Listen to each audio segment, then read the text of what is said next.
What's going on, guys? Cristian Plascencia here. We're going to go over a simple drill for the shoulder blades, scaps, and rhomboids. I'm going to go ahead and start with my knees right underneath my hips and my wrists and palms right underneath my shoulder blades.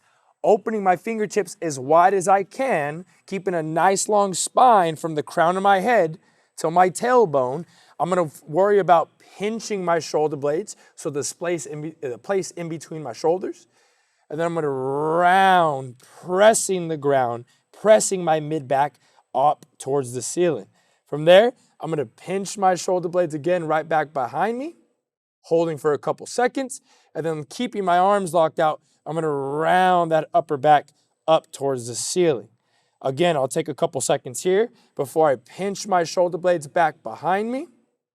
And then again, last one, I'm going to press the ground away, pressing my upper and mid-back left and right before slowly coming down into that neutral position.